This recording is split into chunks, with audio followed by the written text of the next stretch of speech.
मौलाना है तो मौलाना कहा जाएगा, लाला जी से लाला लालाइन कहा जाएगा, पंडित जी से पंडित और पंडिताइन कहा जाएगा, ठाकुर जी से ठाकुर और ठकुराइन कहा जाएगा। इकरा हसन के भाई ने कहा था साफ तौर पर, हिंदुओं से सामान मत लेना। सीधे हिंदू मुस्लिम की राजनीति की गई। इस देश में यह कहा जाएगा और ये कहने वाला बैठा रहेगा। अगर आप जिंदाबाद जिंदाबाद सुनने के आदी हैं तो आपको मुर्दाबाद मुर्दाबाद भी सुनना पड़ेगा। मोदी की मां है इसलिए गाली दे दो, किसी दूसरे धर्म वाले की मां है इसलिए गाली नहीं चलेगी। वोट भी तो सभी देते हैं, हिंदू भी वोट देते हैं, मुसलमान भी वोट देते हैं, तभी तो जीतती है, तभी तो लोकसभा सदस्य, तभी तो लोकसभा की माननीय सदस्य, तभी तो सैलरी मिल रही, तभी तो गाड़ी मिल रही, तभी तो पेंशन मिलेगी, तभी तो भत्ता मिलेगा, तभी तो कोठी मिल रही, तभी तो बंगला मिल रहा, तभी तो सारा काम मिल रहा है। मेरठ बार के सदस्य रहे उस चौधरी चरण सिंह की मूर्ति तोड़ी गई, प्रधानमंत्री के रहे मूर्ति की तोड़ी गई, किसानों के नेता की मूर्ति तोड़ी गई, सब चुप रहे।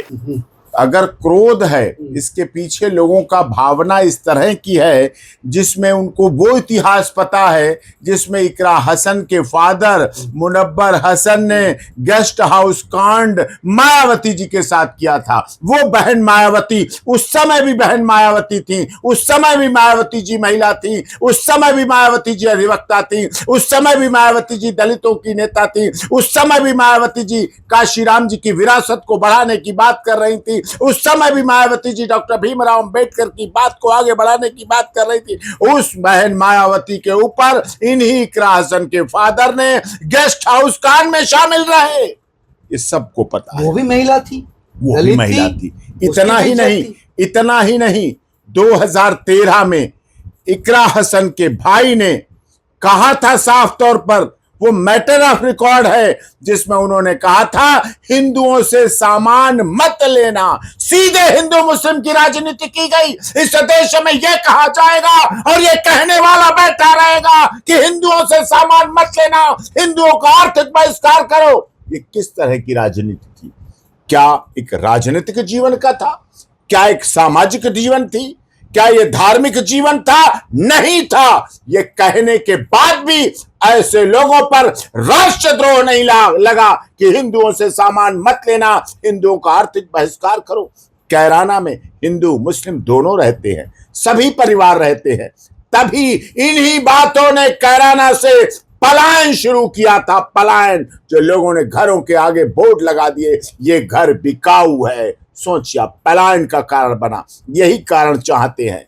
बरेली में घटना हुई, तुरंत मैडम पहुंची, तुरंत बरेली पहुंची, लेकिन मंदिर जहां तोड़ा गया वो मंदिर कैराना विधानसभा के उनके क्षेत्र में ही नहीं, उनके घर से भी दिखाई देता है कि मंदिर तोड़ा जा रहा है। मंदिर के तोड़ने की आवाज आ रही थी, लोगों की चीखने की, लोगों के जय श्री राम की नारे की आवाज रही थी कि मंदिर को बचा लो, सनातन धर्म को बचा लो। लेकिन 15 दिन 15 रातें, सोचिए आप, 15 बार 24-24 घंटे बीते। उस सांसद के दिल पर कितना बड़ा विरोध, कितनी बड़ी भावनाओं का जन विरोध। और 15 दिन के बाद कोई वहां पहुंचे उन जख्मों को फिर से ताजा करने के लिए, जबकि वो बिल्कुल पास था, वहां पहुंचना चाहिए था, लेकिन नहीं पहुंचे। 2013 में उसी विधानसभा, उसी लोकसभा क्षेत्र में देश के प्रधानमंत्री रहे, किसानों के मसीहा रहे चौधरी चरण सिंह। चौधरी चरण सिंह हिंदुओं के नेता थे ऐसा मैं नहीं मानता हूं। चौधरी चरण सिंह इस देश के किसानों के नेता थे, किसानों के मसीहा थे, किसानों की धड़कन थे, किसानों की बात करते थे। उन चौधरी चरण सिंह की मूर्ति वहां तोड़ी गई। किस लिए तोड़ी गई? तोड़ने का क्या परिणाम था? क्यों तोड़ी गई? हिंदू मुस्लिम हिंसा फैले, जबकि उनके क्षेत्र में लगातार चौधरी चरण सिंह का ऐसा कोई क्षेत्र नहीं था जहां उन्होंने किसानों के लिए काम नहीं किया, सर्वधर्म के लिए काम नहीं किया, सर्वजन हिताय कर। और चौधरी चरण सिंह तो वकील भी थे। मेरठ में उनका रजिस्ट्रेशन हुआ, मेरठ में वकालत करते थे, मेरठ बार के सदस्य रहे। उस चौधरी चरण सिंह की मूर्ति तोड़ी गई, प्रधानमंत्री के रहे मूर्ति की तोड़ी गई, किसानों के नेता की मूर्ति तोड़ी गई, सब चुप रहे। किसी का मुंह नहीं खुला, किसी के मुंह से एक आवाज नहीं खुली। ये क्या था, क्यों हुआ ऐसा? और उनके लोकसभा क्षेत्र की बात करें, मैं तो जाता हूं वहां, मैं तो हर महीने में जाता हूं, एक बार कैराना जाना होता है। कैराना जाना होता है। कितने कार्यक्रम होते हैं, कितने जैन समाज के कार्यक्रम होते हैं वहां। लोकसभा क्षेत्र में बच्चे नशे के आदी हो रहे हैं, नशा बहुत तेजी से बढ़ रहा है। हमने देखा लोग ड्रग्स ले रहे हैं, इंजेक्शन लगा रहे हैं, फूकनी लगा रहे हैं। ये क्या है, ये क्या दिख रहा था? बच्चे, सांसद चाहे, लोकसभा का सदस्य चाहे, माननीय सांसद चाहे, वहां नशा बिके, नशे की बिक्री हो, खुलेआम नशे की, वहां ड्रग्स की होती है। ये बच्चों के भविष्य के लिए भी पूरी तरह से गलत है।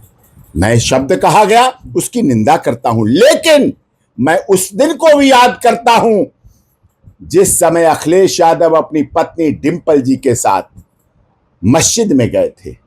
वहां पर एक मौलाना जी ने क्या कहा था, एक महिला के लिए, एक पूर्व मुख्यमंत्री की पत्नी के लिए, एक आर्मी अधिकारी की बेटी के लिए, देश के रक्षा मंत्री रहे मुलायम सिंह यादव की बहू के लिए, और एक सांसद के लिए, संवैधानिक पद पर बैठी हुई डिंपल यादव, जो डिंपल सिंह से यादव बनी, उनके लिए क्या कहा गया, नंगी शब्द किया गया।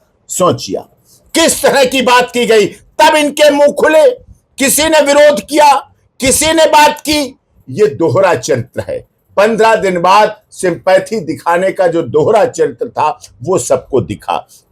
जबकि यही मैडम जो मुस्लिम बाहुल्य क्षेत्र हैं, जहां मुस्लिम बाहुल्य क्षेत्र जब पहुंचती हैं, वहां राजनीतिक जलसा हो, चाहे सामाजिक जलसा हो, चाहे धार्मिक जलसा हो, वहां इनका बोलना होता है कि उत्तर प्रदेश की स्थिति बंगाल जैसी हो रही है।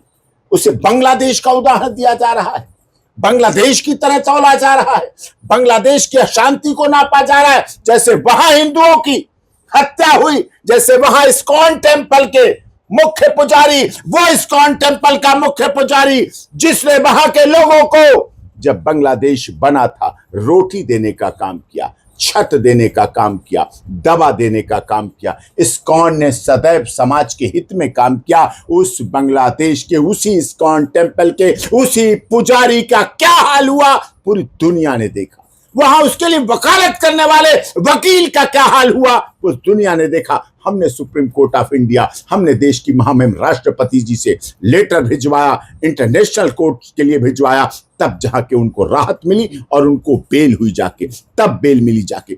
हमारे देश को विद्रोह कहा जाता है कि ऐसा विद्रोह उत्तर प्रदेश में हो सकता है, ऐसा विद्रोह भारत में हो सकता है। मंदिर और मस्जिद के बीच में ये लड़ाई डाली जा रही है, ये दिखाया जा रहा है जैसे बांग्लादेश में मंदिरों को तोड़ा गया, अगर वैसे उत्तर प्रदेश में तोड़ो तभी सही बात है, तभी अच्छी बात है। क्या ये माननीय सांसद का महत्व है? क्या माननीय सांसद के ऐसे शब्द हैं? क्या माननीय सांसद को ऐसा प्रयोग होना चाहिए? कवाल गांव की याद दिला रहा हूं, कवाल गांव की 2013 का था, मैं पहुंचा था। Master Swaraj Singh, yes, master Swaraj Singh जो लोक शक्ति है, भारतीय किसान यूनियन लोक शक्ति, मास्टर स्वराज सिंह ने बहुत बड़ा कार्यक्रम रखा, शांति के लिए कार्यक्रम रखा, अमन चैन की वापसी के लिए कार्यक्रम रखा, हिंदू मुस्लिम एकता के लिए कार्यक्रम रखा। हम सब लोग वहां पहुंचे, हमारे साथी दुष्यंत सिंह हमें लेके गए, मास्टर स्वराज सिंह लेके गए, भारतीय किसान यूनियन लोक शक्ति के राष्ट्रीय अध्यक्ष हैं। बड़ा कार्यक्रम था। हमने वहां जाके कहा यही कि एक माचिस की तीली ने कवाल गांव और सारे इलाके में जो आगजनी फैलाई, आज उस आग को बुझाने के लिए सैकड़ों फायर ब्रिगेड की गाड़ियां लग गई। कितने लोगों की हत्या हुई, कितने लोगों की मौत हुई, कितने लोगों के घर बर्बाद हुए, कितने लोग बेरोजगार हुए, कितने बहन बेटियों की इज्जत खराब हुई, कितनी विधवाएं हो गई, कितने अनाथ हो गए। ये समय याद है 2013 का। लेकिन उस समय भी ऐसी ही राजनीति करने वालों ने ऐसे ही हमारे समाज को, ऐसे ही हमारे प्रदेश को, ऐसे उत्तर प्रदेश की अमन चैन और शांति को बर्बाद करने का काम किया है। उन्हें याद करना चाहिए। याद करें अपने पिता के गेस्ट हाउस कांड को, याद करें अपने भाई के द्वारा बोला हुआ हिंदुओं से सामान नहीं लेना, याद करें अपना बरेली पहुंचना और 15 दिन तक मंदिर तोड़ने पर जो मंदिर टूटता हुआ उन्हें दिखाई दे रहा था वहां नहीं पहुंचना, याद करें चौधरी चरण सिंह की मूर्ति को तोड़ा जाना, याद करें ये सब भावनाओं को, तो निश्चित तौर पर उन्हें अपना अतीत याद आएगा तो वर्तमान पर भी गौर करेंगी। और शब्द तो क्या, अब मौलाना है तो मौलाना कहा जाएगा, लाला जी से लाला लालाइन कहा जाएगा, पंडित जी से पंडित और पंडिताइन कहा जाएगा, ठाकुर जी से ठाकुर और ठकुराइन कहा जाएगा, इसमें क्या गलत, सरदार जी से सरदार और सरदारनी कहा जाएगा, ऐसा तो कोई अपराध तो नहीं है। लेकिन लोगों के विरोध, जनप्रतिनिधि हैं, लोकसभा की माननीय सांसद हैं, मैं बहन के रूप में सम्मान करता हूं, आदर करता हूं, क्योंकि हमारे सनातन धर्म में सीता, सावित्री, गार्गी, अपाला, अनुसुईया, रजिया, सुल्ताना और पद्मावत और हाडा रानी का सम्मान बताया गया है, किया गया है। हम अपने माता पिता के सुबह पैर छूकर निकलते हैं, हम अपने बहनों का आशीर्वाद लेकर निकलते हैं। हमारी ये सभ्यता है, हमारी ये संस्कृति है। हमारी धर्म पत्नी आज भी पैर छूती हैं और चरणामृत लेती हैं, ये हमारी सभ्यता है। मुल्ली कहना गलत नहीं है? नहीं, शब्द उन्हें गलत लग रहा तो गलत है, लेकिन बोलते लाला को लालाइन, सरदार को सरदारनी, पंडित जी को, आप तो देश के बड़े पत्रकार हैं, आपकी माता जी को मैंने गांव में देखा, पंडिताइन पंडिताइन पंडिताइन, 5 हुए पंडित जी, 5 हुए पंडिताइन पंडिताइन पंडिताइन, वो पंडित जी की जा रही, वो पंडिताइन जा रही, वो ठाकुर साहब की जा, वो ठकुराइन जा रही, वो ठकुराइन, इसमें क्या गलत हो गया? ऐसा जो है तो उसे कहना चाहिए, उसमें कोई बात नहीं, लेकिन फिर भी उन्हें बुरा लगा तो मैं निंदा करता हूं। अब इसमें यह भी कहा जा रहा है कि ये बात तो इस तरह करती है, जब विदेश में पढ़ती थी, इतनी हाई एजुकेटेड है, सीए और एनआरसी का मामला हुआ तो उसमें शामिल होने आई। अब देखिए, सीए लगा उन्हें कि देश इससे बट जाएगा, उन्हें लगा देश टूट जाएगा, उन्हें लगा, उनके भाई को लगा, जब प्रधानमंत्री नरेंद्र मोदी जी वहां पहुंचे थे तो उन्हें लगा कि हिंदुओं से नहीं मिलवाओ, हिंदुओं का दर्द न बतवाओ। 2013 में तो मनमोहन सिंह होंगे ना? नहीं, उसके बाद पहुंचे थे वो मनमोहन सिंह जी, मनमोहन 2013 में प्रधानमंत्री मनमोहन सिंह पहुंचे थे, तो उन्हें किसी हिंदू से नहीं मिलने दिया गया, हिंदू से किसी से नहीं मिलवाने दिया गया, प्रधानमंत्री से सारे मुसलमानों को मिलाया गया। क्यों इतना भेदभाव? क्यों? वोटर तो दोनों हैं, मतदाता तो दोनों हैं, कार्य तो दोनों कर रहे हैं, तो क्यों नहीं उस दर्द को समझा गया? किसने भावना? समाज इतना बट क्यों गया है? समाज को एक राजनीतिक ताकत के लिए समाज नहीं बटना चाहता, समाज आज भी अपनी एकता अखंडता के साथ रहता है, समाज में आज भी सद्भाव है, समाज में आज भी संपन्नता और सद्भाव एकता है, लेकिन इस देश के राजनीतिकरण के लोग अपनी वोट बैंक की राजनीति के लिए ये सब कर रहे हैं। वो कह रही है कि मैं तो सबके लिए काम करती हूँ, चाहे हिंदू हो चाहे मुसलमान हो, लेकिन तो वोट भी तो सभी देते हैं, हिंदू भी वोट देते हैं, मुसलमान भी वोट देते हैं, तभी तो जीतती है, तभी तो लोकसभा सदस्य, तभी तो लोकसभा की माननीय सदस्य, तभी तो सैलरी मिल रही, तभी तो गाड़ी मिल रही, तभी तो पेंशन मिलेगी, तभी तो भत्ता मिलेगा, तभी तो कोठी मिल रही, तभी तो बंगला मिल रहा है, तभी तो सारा काम मिल रहा है। मिल भी तो तभी रहा है ना, कोई एहसान नहीं है। अगर कोई जनप्रतिनिधि ये कहता है कि मैं हिंदुओं का भी काम करता हूं या मुसलमानों का भी काम करता हूं, गलत है। वो जनप्रतिनिधि है, उसे हिंदू, मुस्लिम, गरीब, दलित, शोषित, पीड़ित, मजदूर, मजलूम किसी जाति से नहीं जोड़ना चाहिए। वो जनप्रतिनिधि है और देश अपने। वो कह रहे मुझे मुल्ली कहा गया, मुल्ली शब्द उन्हें बुरा लगा तो मैं भी निंदा करता हूं। आतंकवादी कहा गया, ये आतंकवादी तो खैर नहीं कहना चाहिए, ये हमारे देश में है, लेकिन विदेशी भावना से फले पड़े बूढ़े हैं, इनकी ये भावना है। अपने पिता ने जैसे मायावती जी का अपमान कर दिया, इनके अखिलेश यादव जी की पत्नी का अपमान हो गया। माफी मांगनी चाहिए अब इकरा को इस बात में। हाँ, माफी मांगने में कोई बुराई थोड़ी, माफी मांग लेना चाहिए, मांगना चाहिए माफी। कि अगर कुछ गलत हुआ उनके परिवार के लोगों द्वारा तो माफी मांगे। हाँ, माफी मांग ले। अगर माफी मांगने से कोई छोटा नहीं हो जाता, उसका कद बढ़ जाता। जो आपसे झुककर मिला होगा यकीनन उसका कद आपसे बड़ा हो जाएगा। तो इस मामले पर ये जो चल रहा है, कई लोग कह रहे हैं कि मुल्ली कहा ही नहीं गया। प्रदीप सिंह है जो वहां के पूर्व सांसद, उन्होंने तो ये मैं भी नहीं था, आप भी नहीं थे। मैं जाता हूँ, कार्यक्रमों में जाता हूँ, कैराना भी जाता हूँ, बागपत भी जाता हूँ, बड़ौत भी जाता हूँ, मेरठ भी जाता हूँ, कोर्ट भी जाता हूँ, कचहरी भी जाता हूँ, सब जगह जाता हूँ। लेकिन ऐसा अगर कहा गया तो गलत है, नहीं कहा गया तो बहुत अच्छा। अगर नहीं कहने के बावजूद वो ऐसा बोल रही हैं तो सांप्रदायिक रंग देना चाह रही हैं, धार्मिक रंग देना चाह रही हैं, 2027 के लिए अपनी वोट बैंक की राजनीति करना चाह रही हैं। और धर्म को, जाति को, क्षेत्र को, भाषा को, संप्रदाय को अगर राजनीति के लिए प्रयोग कहा जाता है तो बद से बदतर दिन होता है, नहीं होना चाहिए। ये भी आया कि एक वीडियो आई थी जिसमें गाली दिया जा रहा था, मुर्दाबाद के नारे लग रहे थे। मुर्दाबाद अलग चीज है, गाली देना अलग, गाली देना अलग चीज है, नहीं होना चाहिए। मुर्दाबाद राजनीतिक विरोध है और रहेगा। अगर आप जिंदाबाद जिंदाबाद सुनने के आदी हैं तो आपको मुर्दाबाद मुर्दाबाद भी सुनना पड़ेगा।